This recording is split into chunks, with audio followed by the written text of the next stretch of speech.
안녕하세요. 반갑습니다. 세카드놀이 수학의 정경혜입니다. 이제 저는 세카드놀이 수학의 총정리를 하려고 합니다. 세카드놀이 수학은 초등수학의 수와 연산을 집중적으로 정리했습니다. 마지막에 비와 비율은 곱셈 나눗셈의 배의 개념과 관계가 깊어서 조금 다루었습니다. 제가 20년 가까이 세카드놀이 수학을 연구하고 전파한 이유를 말씀드리려고 합니다. 앞에서도 말씀드렸듯이 저는 대학원에서 교육연극을 전공했습니다. 교육연극을 만나기 전에도 많은 동료 교사들이 저를 보고 참 잘 가르친다고 했습니다. 딱 1시간 수업으로 교육부 장관상도 받기도 했습니다. 하지만 저는 항상 허전했습니다. 아무리 잘 가르치려고 노력해도 아이들의 학습 이해도는 저를 만족시킬 수 없었습니다.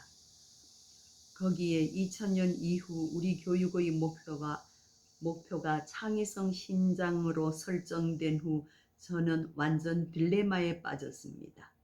왜냐하면 제 자신이 창의성이 많이 부족함을 잘 알고 있었기 때문입니다. 그래서 창의성에 관한 여러 책들을 사보고 많은 연수도 들었습니다. 그러는 가운데 교육연극을 만났습니다.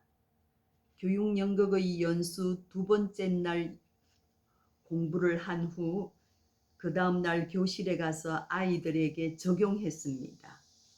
그때 한 반의 재적이 53명이었는데 53명 전원이 눈을 반짝이며 웃으며 생기가 나면서 학습 활동에 적극적으로 참여했습니다.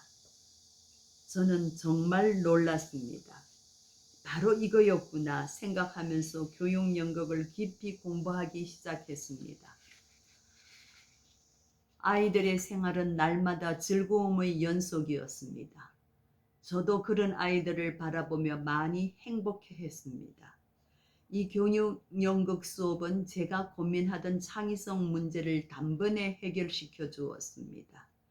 왜냐하면 교사가 일일이 가르치지 않고 아이들 보고 학습 내용을 연극으로 표현하라고 하니 정말 아이들은 놀라울 정도로 새롭고 기발한 생각들을 연극으로 발표했습니다. 서로 의논해서 연극으로 표현함으로 마음을 맞추니까 친구들과의 사이도 아주 좋아졌습니다.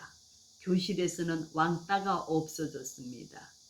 연극으로 표현한 것을 다 이해하고 기억하고 있으니 시험 성적이 좋을 수밖에 없지요. 이렇게 교육연극으로 수업을 진행하다 아이들이 제일 싫어하고 못하는 수학도 교육연극적인 방법을 사용하면 효과가 있을 거라고 착안했습니다. 1학년을 가르칠 때 1의 자리는 남학생, 10의 자리는 여학생으로 약속하고 수 35의 모습을 나와서 서보라고 했습니다. 아이들은 그대로 잘 섰습니다.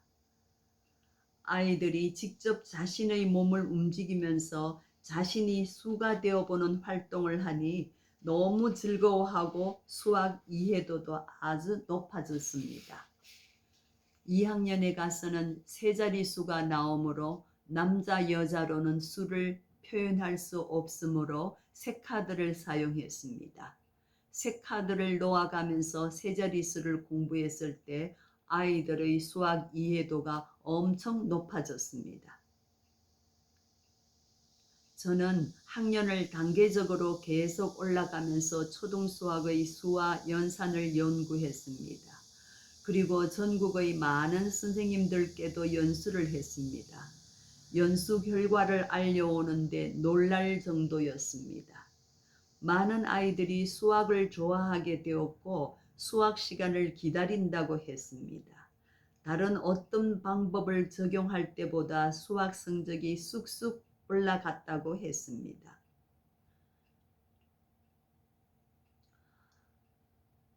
처음에는 아이들이 놀랄 정도의 수학 방법을 교육연극을 좋아하므로 색카드 놀이 수학으로 연구를 해봤는데 시간이 지나면서 다른 사람들의 많은 연구 결과물들이 저의 생각과 이론을 뒷받침해 주었습니다.